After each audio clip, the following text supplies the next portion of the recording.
ज्ञानेश्वर महाराजांच्या समाधी मंदिरावरती आता 22 किलोचा सुवर्ण कलश बसविण्यात येतोय। मी सध्या आळंदी नगरीमध्ये आणि याच ठिकाणी जर आपण पाहिलं तर हेच ते समाधी मंदिर आहे आणि याच समाधी मंदिरावरती हाच तो 22 किलोचा जो सुवर्ण कलश आहे तो बसवण्यात येतोय।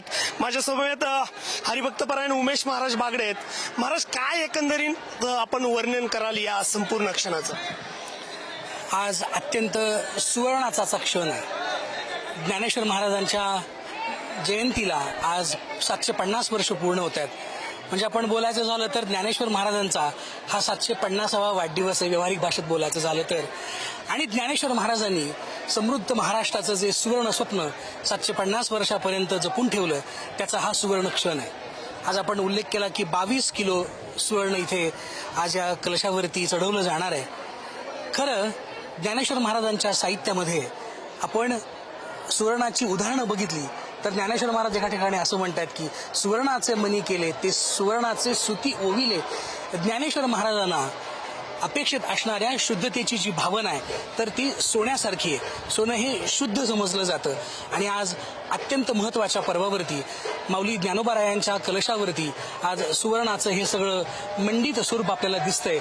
महाराजांनी जे भक्तीचं स्वरूप इथे निर्माण केलं तर ते अतीव शुद्ध होतं आणि त्याचं प्रतीक म्हणून भक्तीची सामाजिक संदेशाची जी पायाभरणी ज्ञानेश्वर महाराजांनी केली तर त्या शुद्धतेतून हा सुवर्णाचा कलश इथे आज विराजमान होतोय।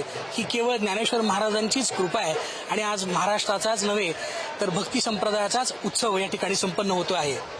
महाराज, अनेक अभंगातून खरं तर सुवर्ण कलशाचं वर्णन केलं जातं। अनेक अभंगातून किंवा अनेक ओव्यांमधून खरं तर ते पुढे येताना पाहायला मिळतं।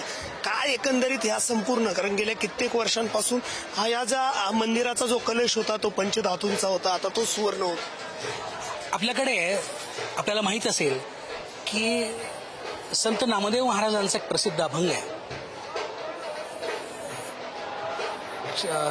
क्रेडिट करा।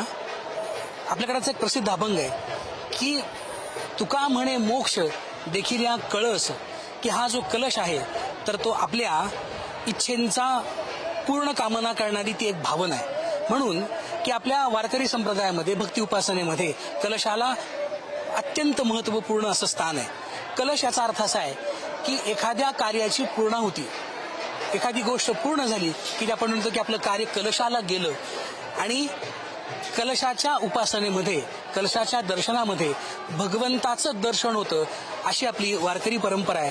अशा आपल्या संतांच्या शिकवणीतून आपण जेव्हा पंढरपूरला जातो तर अनेकदा आपण बघतो तुषारजी की वारकरी पायपीट करून महिनाभर जातात पण अशक्य होतं, गर्दी असते दर्शनाची पण त्यांना पांडुरंगाच्या चरणापर्यंत पोहोचता येत नाही, पण ते कलशाचं दर्शन घेतात, पांडुरंग त्यांना कळसात भेटतो।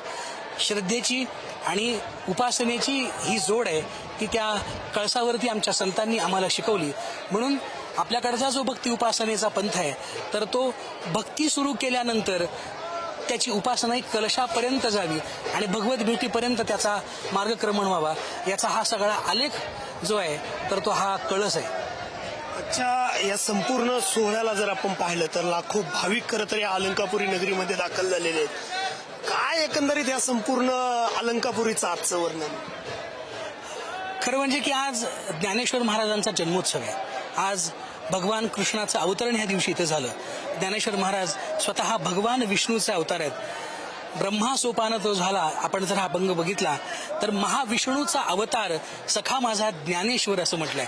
तर इथं जशी कृष्णाची कृष्णाष्टमी आहे तर इथे आमच्या ज्ञानोबारायांची ज्ञानाष्टमी संपन्न करण्यासाठी लाखो भाविक इथे आळंदीमध्ये संपन्न झालेले आहेत आणि आज हा सोहळा इथे संपन्न होतो आहे।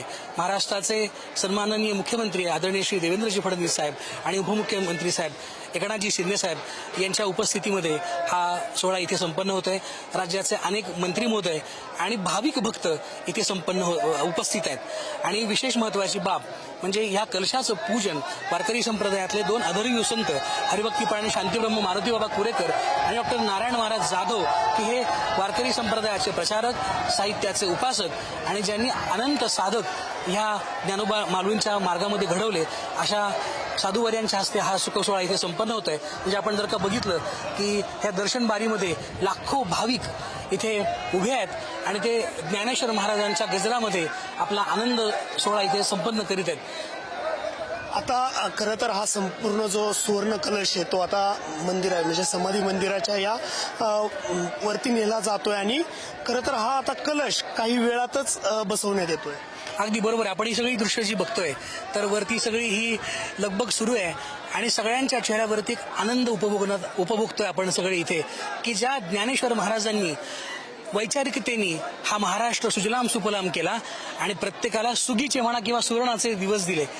तुषारजी इथे समोर पिंपळ आहे तर जयाची ये द्वारी सोन्याचा पिंपळ असं ज्ञानेश्वर महाराजांचं वर्णन आहे आणि या सुवर्णाची साक्ष देत हा पिंपळ गेली अनंत वर्ष म्हणजे ज्ञानेश्वर महाराजांच्या जन्माच्या आधीपासून तो इथे आहे. पण त्या सुवर्णाला प्रत्यक्ष रूप आज इथे आपल्याला कलशाच्या रूपानं झालेलं दिसतंय. ज्ञानेश्वर महाराजांच्या वैचारिकतेतून समाज समृद्ध व्हावा आणि त्याच्यात एक शुद्धता यावी ती सोन्यासारखी असावी आणि त्या सुवर्णाचं प्रतीक म्हणून ज्ञानेश्वर महाराजांच्या ह्या शिखरावरती आज 22 किलो सुवर्णाचा कलश इथे बसवला जातो आहे आणि ह्या सगळ्या भाविकांची सगळ्या वरती जाणाऱ्या सेवकांची आपल्याला लगबग दिसते. कारण एकच की ज्ञानेश्वर महाराजांनी जो विचार आपल्याला दिला त्या विचारांचा कळस इथे आज पूर्णाहुतीला जातोय. म्हणजे तो कलश पूर्णाहुतीला गेलाच आहे पण त्यातली शुद्धता त्यातलं समर्पण हे ह्या कलशांनी पुन्हा अनंत काळ सबंध समाजाला सबंध पृथ्वीला आणि सजीव सृष्टीला द्यावं याचा हा साक्ष ठरेल अशी भावना आपण या ठिकाणी व्यक्त करूया. राज्यभरातून अनेक खरं तर वारकरी या सोहळ्यासाठी अलंकापुरी नगरीमध्ये दाखल झालेत. ज्ञानोबा तुकोबांचा गजर संपूर्ण अलंकापुरीमध्ये पाहायला मिळतोय आणि हा सुवर्ण क्षण खरं तर आपण अनुभवतोय. अगदी बरोबर आहे की ज्ञानेश्वर महाराज आणि तुकाराम महाराजांच्याच विचारांनी आपल्या सर्वांची पायपीट चालू आहे आणि हा क्षण अनुभवताना आपण आवाज ऐकता पाठीमागे सगळा उत्साह हा दाटून आलेला आहे. आणि दुसरी एक आनंदाची गोष्ट की ज्या ज्ञानेश्वर महाराजांनी हा समृद्ध समाज निर्माण केला त्या समाजाचे आम्ही एक घटक आहोत, त्या समाजाचे आम्ही एक जबाबदार नागरिक आहोत आणि ज्ञानेश्वर महाराजांनी तुकाराम महाराजांनी जी वैचारिक क्रांती या महाराष्ट्रात घडून आणली त्या वैचारिक क्रांतीचे आम्ही शिलेदार आहोत आणि आज 750 वर्ष पूर्ण होत आहेत ह्या वैचारिक सुवर्ण काळाला. म्हणून मला असं वाटतं कदाचित माझ्या बोलण्याची ही अतिशयोक्ती होईल पण आज ज्ञानेश्वर महाराजांचा हा सुवर्ण कलश इथे संपन्न होतोय हा बसतोय आणि महाराष्ट्रातील तमाम ज्ञानेश्वर प्रेमी महाराजांच्या किंवा वारकरी संप्रदायांच्या जे सगळे उपासक आहेत त्यांच्यावरती जी एकूण जबाबदारी तर ती वैचारिकतेने आता वाढणार आहे. कारण आपल्याला ज्ञानेश्वर महाराजांच्या तुकाराम महाराजांच्या वैचारिकतेतला समाज घडवायचा आहे आणि त्यासाठी आता आपण कटिबद्ध झाले कारण आता हा सुवर्ण शुद्धतेची साक्ष आपल्याला कायम देत राहणार. महाराज अनेक गोष्टी खरं तर महत्वाच्या आहेत. हा सुवर्ण कलशाची ज्यावेळेस म्हणजे हा कलश सुवर्णाचा करायचा हे ज्यावेळेस ठरलं त्यानंतर अनेकांनी खरं तर अनेक दातृत्वांनी देणग्या देऊन हा सुवर्ण कलश पुन्हा एका व्यक्तीकडनं न होता अनेक काय खरं म्हणजे तुषारजी ही संस्थानानं केलेली एक हाक होती सुवर्ण कलशासाठी आणि खरं म्हणजे महाराष्ट्र हा तशा दृष्टीने समृद्ध आहे.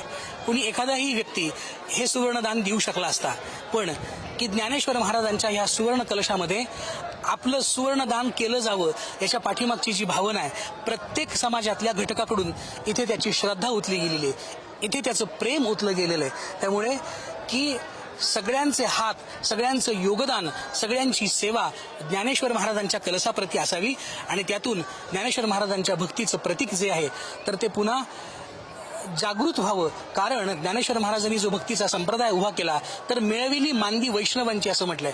ज्ञानेश्वर महाराजांनी अनंत लोकांना एकत्रित केलं आणि हा भक्तीचा कलश उभा केलाय, भक्तीचं मंदिर उभं केलंय.